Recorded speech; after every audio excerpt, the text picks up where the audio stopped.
네, 김상재 목사님 감사합니다. 여러분, 오늘 미셸 앙리의 물질 현상학, 특별히 또 그 전에도 연관되어서 그 육화, 사례 신학, 아, 물질 현상학이라는 독창적인 현상학을 꾸려가신 고인이 되신 미셸 앙리의 철학적 사고가 오늘 치열하게 신앙의 의미를 고민하는 우리들에게 무엇을 줄 수 있는가, 어떤 희망을 다시 줄 수 있는가라는 그런 개인적인 아주 치열한 신학적 고백이셨다라고 생각이 됩니다. 자, 여러분, 뭐 우리가 이 개념을 이해하고 또 그것을 우리 삶 가운데 적용해서 굉장히 중요한 삶의 어떤 눈이 뜨게 되는 원리로 만들어내려면 여러분 오늘 이 발제를 들으면서 금방 우리가 이 모든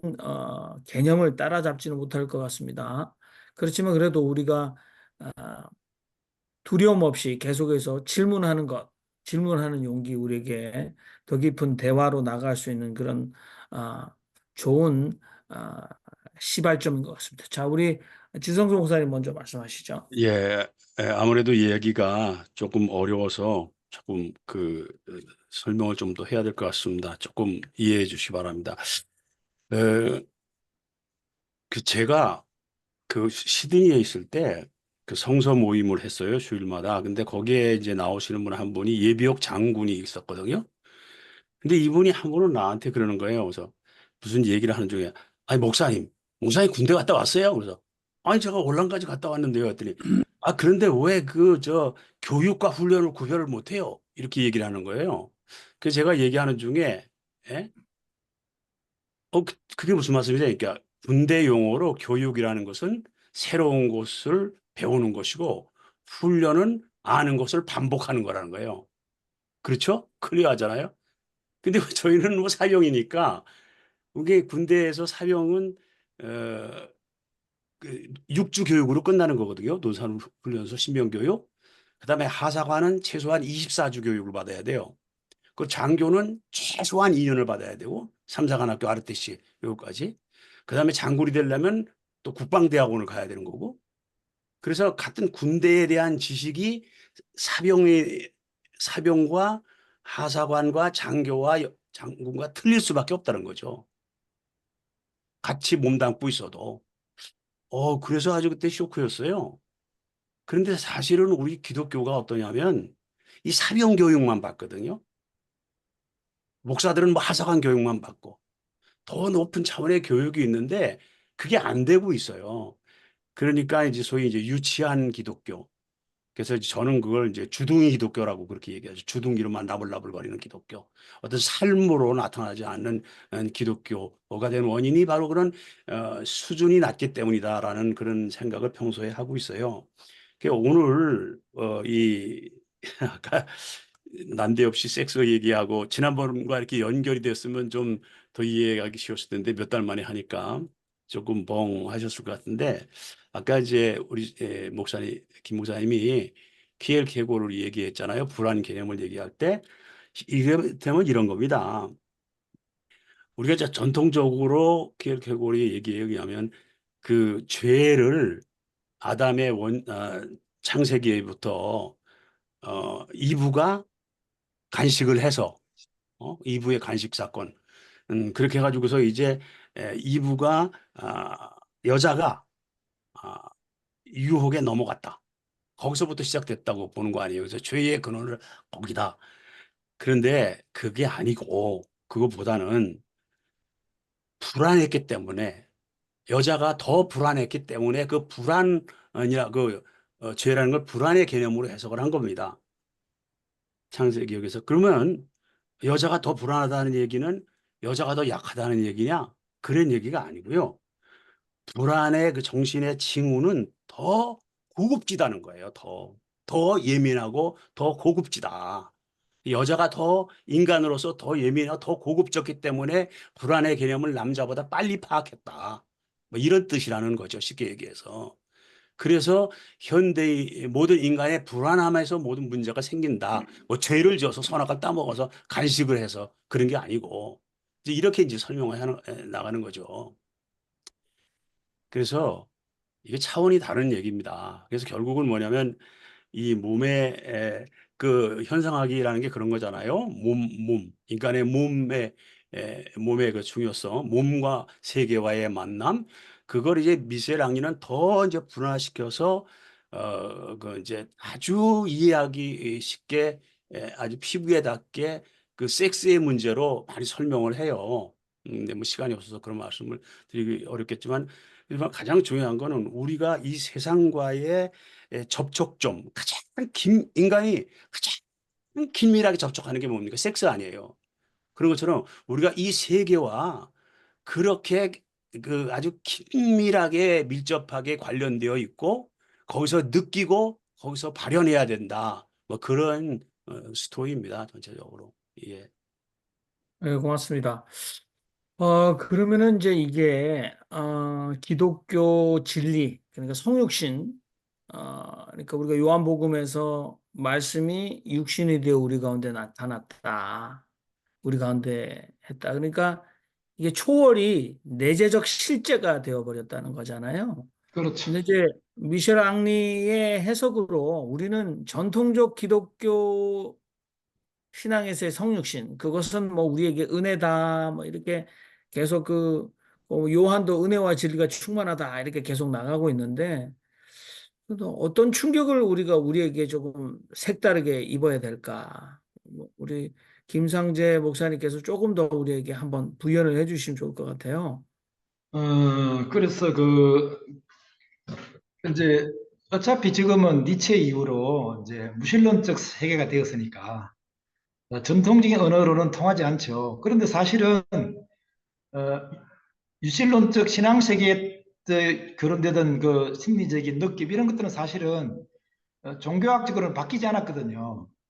그래서 방금 잘 이해하시고 말씀하셨는데 그 초를 그런 식으로 내적으로 내가 불안하니까 그 불안에 대한 반사, 불안에 대한 어떤 대립관계에서 내가 새로운 나를 경험하잖아요. 그 불안에 대해서 극복하면서 그런 가운데서 그 차이와 변화 속에서 새로운 나를 경험하고 새로운 은총을 경험하고 새로운 신비를 경험한다는 거죠. 그래서 그거는 어떤 영적인 현상이 아니라 그런 심리적인 변화 가운데 일어난 물질적인 현상이라는 거예요. 그래서 그런 측면에서 물질 현상학이거든. 물질 현상학. 유물론적 현상이라는 거지. 그렇다고 해서 그것이 단순히 어떤 메마른 유물론적 이야기가 아니고 그게 신비 이야기라는 이야기. 그게 그래서 성경에 말하는 그 성육신, 탄생 이런 것들이 사실은 그런 측면을 이해하면은 내 내면에서 일어나는 물질적인 현상이다. 그것을 신학화하고 신비화하면 요한에 이해가 된다는 이야기예요.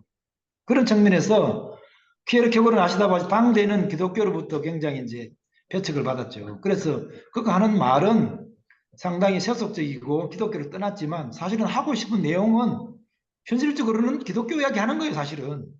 그러면 이제 오히려 그렇게 피에르 켜고르적으로 이 말을 해야 세상 사람들 알아듣고 철학 용어를 알아듣고 인문적으로 알아듣잖아요. 이게 훨씬 대중화되고 현실 이제 세계화되는 거죠. 그런 측면에서 저는 그런 노력이 필요한 거죠. 용어야 뭐 교회는 교회대로 쓰면 되고 철학은 철학을 쓰면 되고 그런 측면이죠. 그래서 그래 아까 제가 또 빠뜨린 이야기 했는데 이렇게 들어가는 이유 중에 하나가 뭐냐면 또 하나의 정의와 관계 있습니다. 이렇게 인간의 가능성의 자리를 지식이나 지위나 문화에서 찾지 않고 누구나가 인간이면 겪는 아픔, 실존론적 위기, 불안 여기서부터 찾아야 되는 이유가 여기는 차이가 없잖아요. 차별이 없잖아요. 사람이면 똑같아. 부자나 뭐 스카이 나온 사람이나 못 배운 사람이나 불안을 느끼는 이 기본적인 차이는 똑같으니까 이건 지식의 누구나 보편적인 인간의 아픔이란 말이에요. 여기서 출발할 때 여기서 가능성을 찾을 때 모두가 똑같아진다는 거죠. 가능성의 공기회.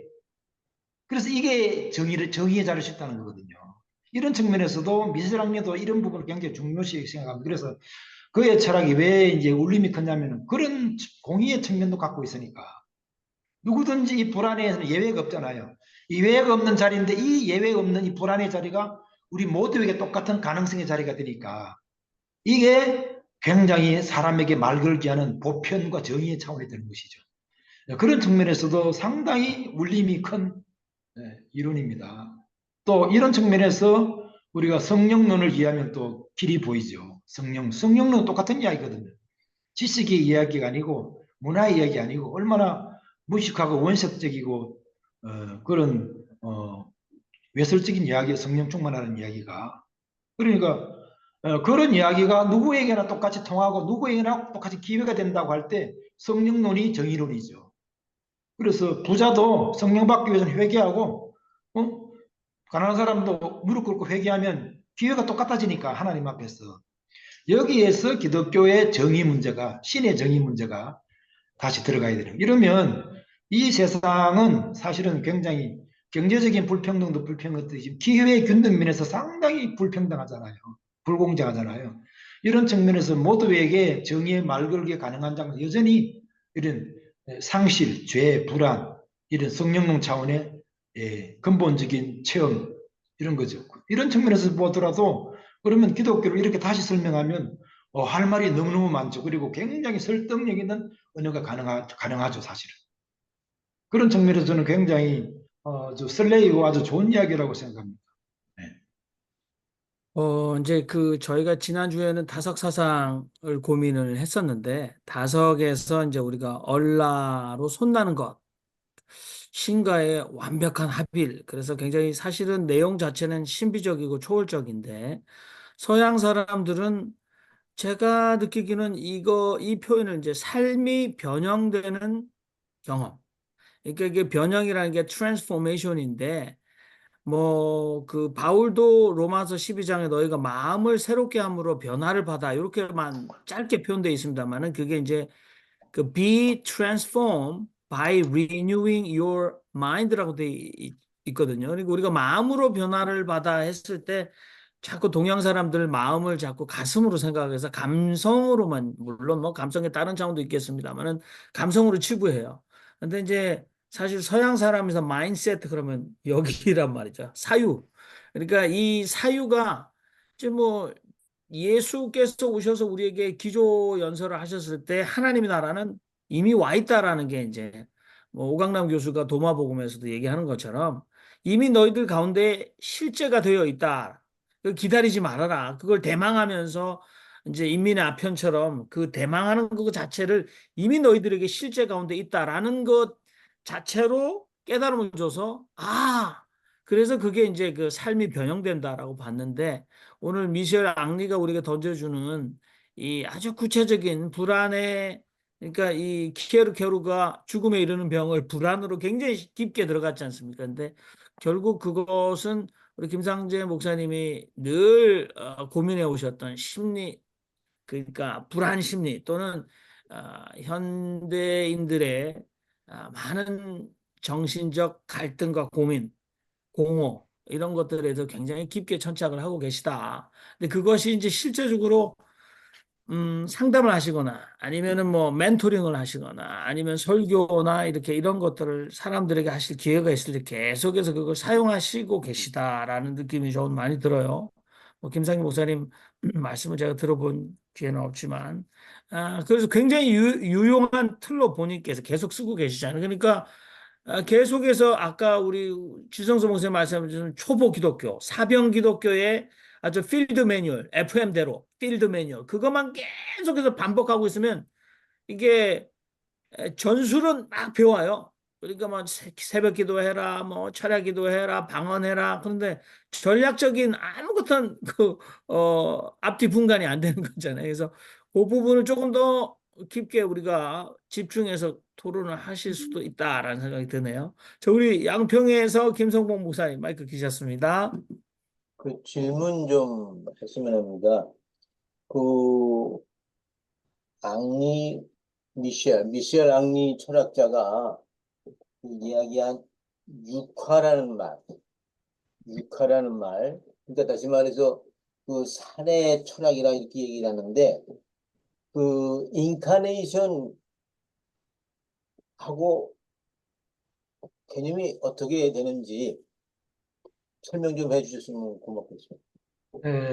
아까 그 부분은 우리 정림희 목사님이 짧게 말씀하셨는데 사실 그게 해답입니다. 그래서 육하라고 할 때 전통적인 외재적인 인격적 신이 이렇게 들어오는 그런 해석보다도 내 내면에서 내 내면의 불안으로 인한 상실, 회복, 운동을 통해서 육화 그리고 그리스도가 육화했다는 사실을 거기에 빗대서 그에 한 은유일 수 있다는 거죠. 그렇게 해서 실제로 어떤 객관적인 종교 이야기가 아니라 내 내면에서 그렇게 일어날 수 있다라고 이렇게 해석이 되는 그런 부분이죠. 그래서 초월도 그런 측면에서 어, 내가 생각하지 못했던 그런 방식을 통해서 나를 받아내고 나를 느끼고 그 느낌을 통해서 내 자아가 정대되는 이런 경험을 통해서 은총, 초월적인 경험을 한다는 거죠. 이런 측면에서도 인카네이션이 그런 식으로 설명할 수 있다. 이렇게 봅니다. 요한의 신학을 그렇게 그렇게 심리학적으로도 설명이 가능하다. 그런 이야기죠. 그, 그러니까 전통적으로 이야기했던 성육신의 신학하고 네. 육, 육의 살의 철학하고 네. 이게 서로 어떤 공감대가 있습니까? 그 전통 교회에서는 당연히 그래서 미셸 앙리가 이렇게 말했을 때 이중으로 공격을 받았거든요. 처음에는 이제 기존의 철학자들로부터 공격을 받았고 너무 이제 신학적이라는 거죠. 그러면 철학이기를 포기하고 신학이 아니냐 이렇게 이제 오해를 받고 공격을 받았고 또 제도권적 교회를 통해서는 그런 게 어딨냐 어떻게 그런 식으로 설명하냐 그건 기독교가 아니다 이렇게 이제 양쪽으로 공격을 받았는데 뭐 그렇게 공격할 수밖에 없는 입장이죠. 그러나 제가 볼 때는 어쨌든 간에 이런 식으로도 그리고 이제 그게 초월이 내재적이라고 할 때 이게 이제 일반 무신론적 종합이 아니거든요. 미셸 앙리가 말하는 거는 단순히 인성과 신성이 그런 식으로 섞이는 그런 융합 그런 이야기가 아닙니다. 전통적인 방식으로 하되 얼마든지 전통 방식으로 하더라도 유물론적으로 얼마든지 물질적으로도 설명이 가능하다. 그 영적 신비를 담을 수 있다라고 말했죠. 어쨌든 뭐 미쉐랑리의 그 독특한 사유니까 그런 측면에서 말씀을 드릴 수 있습니다. 그 마지막으로요. 그, 바디시얼러지, 몸의 신학하고 이 살의 철학하고, 어, 제가 이 연결이 좀 될 것 같은 생각이 들어서 여쭤보는 건데, 음, 살의 신학, 살의 철학을 조금 더 발전시킨 것이 바디시알로지, 몸의 신학이다. 이렇게 볼 수 있습니까? 저는 뭐 전문 현상학 철학이 아니니까 그것까지는 잘 모르겠고 그래서 몸의 자극이라 말하면 머리를 뽕띠 같은 경우가 이제 상당히 이제 일어나 있는데 어쨌든 미셸 앙리가 그걸 참고해서 했는지 모르겠지만 어쨌든 그 뽕티가 말하는 몸에 자극하고 살의 철학, 살이 말하는 현상하고는 또 차원이 좀 틀리죠. 훨씬 저기 미셸 앙리는 훨씬 신학적입니다. 훨씬 신학적이죠. 여기서 제가 좀 정찬실 할 때 네네. 떡을 주잖아요. 네. 떡을 주면 이는 내 몸이니 받아 먹어라. 네. 근데 그 몸을 받아 먹는데 그 떡을 이렇게 만지는데 이걸 예수님의 살로 생각하더라고요. 그렇죠. 네. 예, 예수님의 살로 생각하면서 그거를 먹는데 그 먹을 때 어떤 성적 오르가즘과 같은 음, 그러한 어떤 쾌감? 어떤 그런 것을 느낀다는 거죠. 음, 그래서 어, 물질이 주는 영성, 물질이 주는 영성. 근데 그거를 살의 신학이다. 살의 철학이 아니라 살의 신학이다. 이렇게 발전시킬 수 있는 건지. 제가 만약에 여기서 살의 신학이라는 책을 쓴다 그러면 이런 내용을 썼을 때 그것이 살의 철학을 발전시킨 것으로 받아들일 수 있는 건지. 예, 어, 그렇게 이제 하게 되면 이제 사실 화채슬이죠. 가톨릭에서 말하는 화채슬인데 좀 조심스럽지만 저는 개인적으로 화채슬이 좀 맞다고 보거든요. 실제로 예수의 몸을 빵으로 주면서 예수의 몸을 먹으라는 것이 목사님 말씀하신 것처럼 실제로 실물처럼 그런 느낌 아닌 느낌이 와야 되거든 사실은. 그런 측면이 있어야 되고 그다음에 성찬이에 대해서 말이 나왔으니까 말인데 그걸 이제 유대적으로 해석하면 예수의 살을 먹는다는 것은 유월절 어린 양을 먹는 거거든요. 그럼 유월절 어린 양을 먹고 뭐 하느냐? 어떤 체험적 신비주의에 빠지는 게 아니고 유월절 어린 양이신 예수의 몸을 빵으로 받아 먹고 그리고는 추려고 하는 거죠. 탈출해야 되는 거거든요. 과거의 나, 육신적인 나, 그리고 현재적인 나에서 새로운 가능성으로 자기 자신, 더 영적인 존재로, 더 아까 말씀드린 것처럼 더 정식되고 예수 몸을 통해서 이 세상성에서 벗어난 더 나은 자, 더 거듭난 자로 탈출해야 되는 출애굽 이야기거든요. 그게 그런 측면을 이해하면은 성찬을 그렇게 지나치게 단면화시켜서 신비화시키는 그렇고 어쨌든 간에 그 유월절 어린 양이신 예수의 고기를 피를 바르고 그 몸인 그걸 빵으로 먹고 그리고는 출애굽 세상성으로부터 탈출해야 되거든요. 그 강력한 메시지가 있는 게 성찬이라면은 그런 측면에서는 저는 화채술이 좀 맞다고 봅니다. 예. 아, 그러면 이제 얘기를 마무리 짓고 싶은데요. 매주일 반복되는 성찬식이에요. 네, 성찬식의 참여가 네. 영적 성장을 가져올 수 있느냐? 그 이제 옛날에는 고대는 이제 그 글자를 모르는 사람이 대부분이니까 그것도 이제 성찬도 그런 측면에서는 정의와 관계 있죠.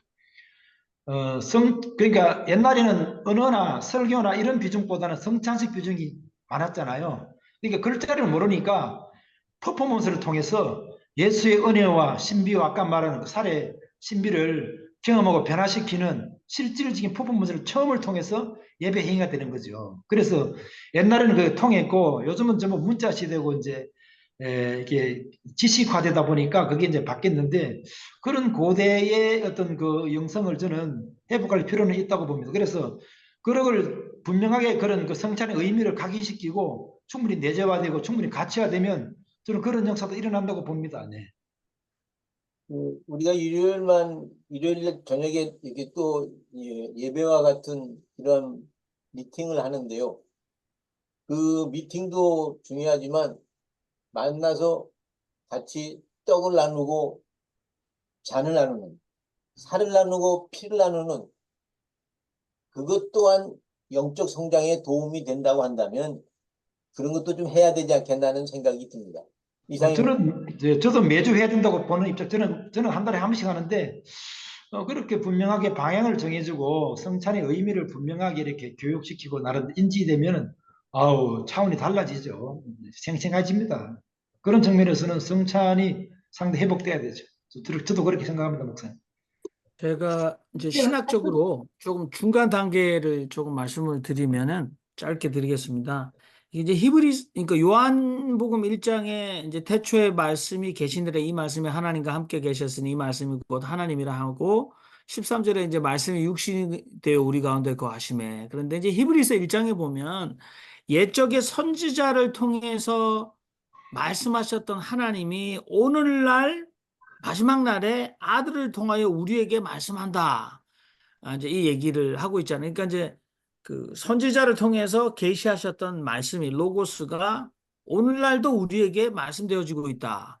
그런데 이제 그 영국의 선교 신학자 앤드류 월스가 이게 이제 인카네이션을 사실 하나님이 어떻게 봤냐면 translation 해석으로 본 거죠. 그러니까 신이 누군지 모르는데 신이 translated 그래서 오늘 우리에게 해석되어졌다는 거죠. 그러니까 유대인 남성으로 유대인 남자 신체의 몸으로 구체적으로 역사의 현실 가운데 오면서 하나님을 누군지 몰랐는데 해석시켜줬다. translation 했다. 근데 이제 신의 말씀은 그러니까 영어로 하면 translatability 그러니까 우리에게 알려질 수 있잖아요. 우리가 옛날에 영화 제목 중에서 이런 거 있어요. 사랑도 통역이 되나요?